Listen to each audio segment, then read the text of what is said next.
ang hypochlorous acid ay present na sa katawan natin. Pinakasikreto niya mga kamukha is Paalis nga po tayo today. O pwede maubusan ito. anywhere talaga mga kamukha and anytime. Sa lahat ng nirelease nila na line, ito talaga yung pinaka nagustuhan ko. Gustong gusto niya. Ang lapit nito. Pambansang tinipid, Sir Lawrence ang galing. Basta honest, review sa'yo ay sasabihin. Pambansang tinipid, sa kanya ang hihiling. Basta produktong sulit, lahat ay pipiliin. Hi mga kamukha, tayo nagbabalik. Ako po si Sir Lawrence, ang inyong pambansang human guinea pig. Heart, heart! Nagbabalik na nga po tayo dito sa ating usual setup at matagal-tagal nga rin po tayong nawala. Welcome back mga kamukha. Sino sa inyo ang acne-prone skin or may acne-prone skin, may sensitive skin or may hypersensitive skin katulad ko? Taas kamay na konti lang na product ang magamit or may magamit lang na hindi tayo kahiyang nagbe-breakout ng malala. Yes, ako nga po ganyan na ganyan ang aking nagiging experience. Kaya nga rin po, nagdo-document ako ng aking journey. Kasi yun nga po, naghahanap ako ng mga best product para sa sarili ko and naging hanap buhay ko na nga rin po ito. Maraming salamat po sa inyong tiwala. Now, ito pong ating na-discover na to, I am really excited and really happy. By the way, isa pong disclaimer, this is not sponsored. Ako po mismo ang bumili nito. Hindi po tayo nagpapasponsor ng mga video natin dito sa ating channel. May separate video tayo niyan. Kung gusto nyo pong mapanood, ilalagay na lamang nga po natin yan dyan sa taas. Ito nga po ang Lux Organics na hypochlorous acid 0.02% Clear Skin Defense! Ayun siya mga kamukha. Ang ganda niya. Very premium siya in person. Napakaganda nga po ng kanyang packaging. Kaya kudos naman nga po sa Lux Organics. Number 1 standard nga po natin dito sa ating channel. Hindi po tayo nagre-review na hindi FDA registered, FDA notified, or tinatawag nyo po na FDA approved. At ito nga pong Lux Organics na hypochlorous acid ay FDA notified dito sa Pilipinas. Pag-usapan na nga po natin ang hypochlorous acid. Marami nga po sa atin ang hindi ganoon may alam nito. Pero alam nyo ba, sa ibang bansa, mga kamukha, marami na talaga na existing na mga spray na ito. Dito sa local market natin, konti pa lamang po sila. If I'm not mistaken, mga second or third brand pa nga lang po itong si Lux Organics na mag-release ng hypochlorous acid. Ano nga ba ang hypochlorous acid? Alam nyo ba mga kamukha, ang hypochlorous acid ay present na sa katawan natin. Yes, present po siya. Hindi po siya foreign unlike na mga iba na mga ini-spray natin, mga peel, mga Kojic, AHA, BHA, ito pong si hypochlorous acid. Present na po siya sa ating katawan. Pinoproduce nga po ito ng ating immune system at ang ginagawa po nito is pina-fight niya po yung mga bacteria. Antibacterial nga po ito at tinatawag nga rin po itong disinfectant ng ating katawan. Lumalaban sa mga infections and also kinikill niya yung mga invading na pathogens. Yes, this is already existing at present na nga po ito sa ating katawan. Paano nga ba natin siya gagamitin? Alam nyo mga kamukha, ang kagandahan ng mga ganito, pwede nyo po siyang gamitin any time of the day as long as feeling nyo na parang madumi. Madumi talaga. Kunyari, sa skincare routine nyo, ngayon gagawin natin yung skincare routine natin sa umaga, sa tanghali, sa gabi, after ng workout. Kung nagko-commute kayo, ipapakita ko nga rin po sa inyo na ginamit ko po siya. Very flexible talaga ito. Kaya nga po sa mga kamukha natin na katulad ko na ang bilis-bilis mag-react, kunyari konti nga lang po na commute, magmamask ka lang, pwede nyo siya gamitin. Okay, ngayon nga simulan na natin yung ating skincare routine. Ako gagamitin ko siya sa skincare routine ko. Pero pwede nga po siyang gamitin sa buong katawan natin, ha? Kunyari, may mga back ni kayo, may mga chest ni kayo, or kunyari dito, ayan, ganyan nyo lang, spray nyo lang siya. Ganyan lang siya mga kamukha. Pwede na yan. Nakalagay rin pala dito na nakakasupport din siya ng skin barrier, ha? Kaya pwede nyo nga rin po siyang ilagay sa inyong skincare routine. So ngayon mga kamukha, ako gagawin ko, spray ko siya sa aking face, ha? Papakita ko siya sa inyo. Napakadali. Ang ganda nung mist niya or pagkakaspray niya. Again, this is not sponsored, ha? Natuwa lang talaga ako. Yung mga brands natin nag-i-innovate na nagdadala na ng mga magagandang products, magagandang ingredients from ibang countries. Now, itatry ko po siya sa inyo. Ganyan lang siya, oh. Pwede nyo siyang ilagay before your makeup. Kahit lang nga nag-makeup kayo, pwede. Tapos, ang pinakasikreto niya mga kamukha is kailangan nyo muna siyang patuyuin, ha? Ayan, no? Nag-glass skin tayo, ha? Kailangan nyo muna siyang patuyuin. Pwede nyo siyang ipat. Pero sabi nila maganda pag pinapat para ma-penetrate talaga yung skin natin. Ipapat nyo po siya, tapos mag-wait lamang po kayo. Kailangan na kailangan ha. Yun yung pinakasinasabi na magdadry muna siya sa ating face. Or kailangan nga po ma-absorb siya ng ating skin. And then ang isa pa sa technique, bawal po siyang mainitan mga kabuka. Kasi very sensitive nga po yung pinaka-ingredient na ito, yung hypochlorous acid. Kaya kapag mataas ang init or mainit talaga, hindi siya pwede. Mamamatay po siya mga kabuka at hindi na po siya magiging ganoon ka-potent. So magwi-wait lamang po tayo ng ilang seconds or ilang minutes. While waiting nga rin po, maglalagay po tayo ng Nivea. Ayan yung favorite natin ngayon. Nivea na Strawberry Shine. Nakakatuwa na talaga yung mga brands ngayon, no? At nakakatuwa, marami na ngang potent ingredients. Kayo na lang yung mamimili. At kung mahihiyang kayo, ang ganda, ang dami na nating choices, ang dami ng options sa market. May mga mahal, may mga mura. Pero ako mga kamukha, I am really happy. So ngayon, ipapakita ko muna sa inyo kasi wini-wait ko pa nga po ito, no? Yung naging experience nga po natin dito kay hypochlorous acid. Paalis nga po tayo today. And gagamitin po natin ito.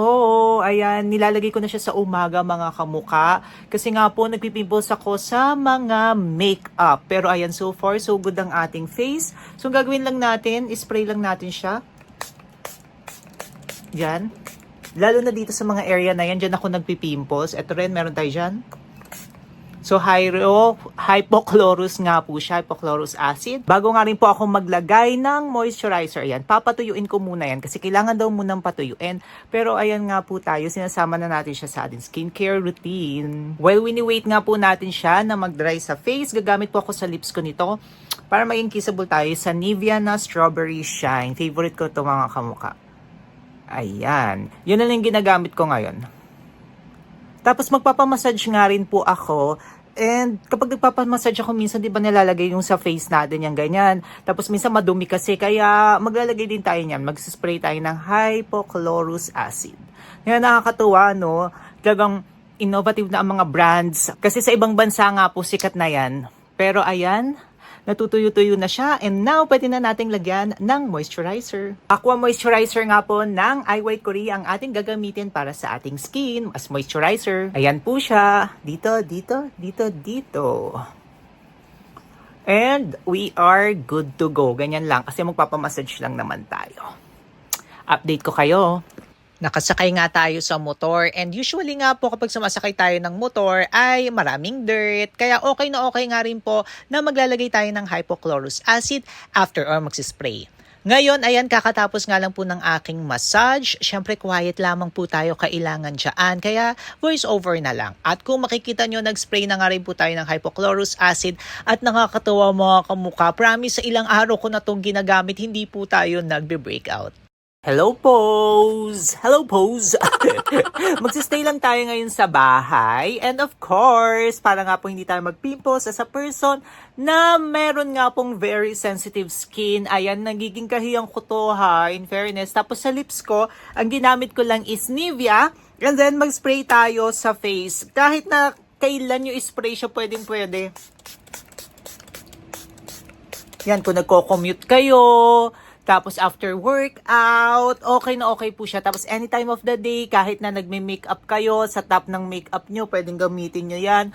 At nakakatuwa, isasama ko na talaga ito. Hindi ako pwede maubusan nito. Natutuwa ako, in fairness. I love this. Oh, ayan oh. Hindi nagre-react ang skin ko at gustong-gusto niya. Ang lapit nito. Now nga po na natuyo na sa ating face at na-absorb na talaga fully ng aking skin, ang next po is magmo-moisturizer na po ako. Ang gagamitin ko nga po ngayon is itong sa I White Korea kasi yung sa Casper na ubos ko na nga po. Ayan yung favorite natin na Aqua Moisturizer. Tapos maglalagay lamang po tayo ng konti sa ating face. Alam nyo, I'm already good to go. Ayan, kasi maganda naman yung skin ko ngayon. Kaya, hindi na tayo masyadong nagme-makeup. Pero kung magme-makeup kayo, pwedeng-pwede rin siya. Alam niyo kapag nag-makeup kayo, talagang fully na-absorb nga rin po ng ating skin. Kaya kung may dry skin na rin po kayo, pwede niyo siyang gamitin as mist, no? Yun nga rin po nakalagay dito na mist talaga siya. Pwede niyo siyang gamitin as mist, as makeup spray, pwedeng-pwede nga po yan. Para hindi na kayo magdadagdag ng mga iba't ibang products. Tapos, all throughout the day nga siya, katulad ng pinakita ko sa inyo, pwedeng-pwede, kaya lagay niyo lang siya sa bag niyo, kaya ganyan-ganyan niyo lang siya, oh. Ang kagandahan niya nga, hindi nga siya nakaka-irritate talaga ng skin. Ako ginamit ko na nga po yan, at okay na okay nga po siya sa akin. Kaya pwede niyo siyang gamitin anywhere talaga mga kamukha and anytime. Yun ang nakatawa. Again, this is not sponsored mga kamukha, pero isa siguro ito sa hindi na mawawala sa akin as a person nga po na nagtatry ng mga product na i-irritate, nasisira ang skin barrier ko. Nakakatuwa na makahanap ng mga ganito na mga product na available sa local market na natin. Hindi na natin kailangan bumili sa ibang countries kasi nga po available na nga po yan dito sa ating local market. Sa lahat ng nirelease nila na line, kasi isang line nga po ito, marami ito mga products, tapos meron pa nga rin po dong salicylic acid para nga po sa mga chesty, sa mga bakni.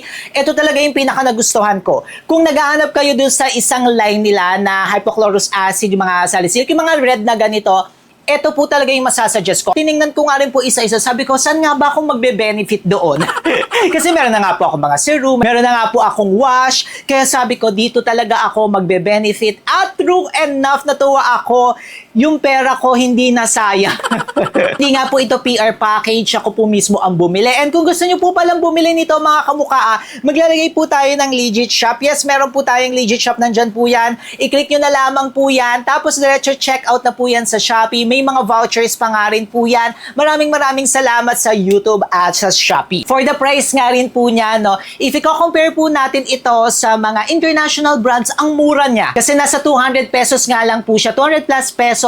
Tapos, if i-compare nga po natin sa international brands, nasa 500, 800, yung iba nasa 1,000. Ang laking mura niya na. Tapos, 100 ml na nga rin po ito. Ayan, 100 ml na po siya.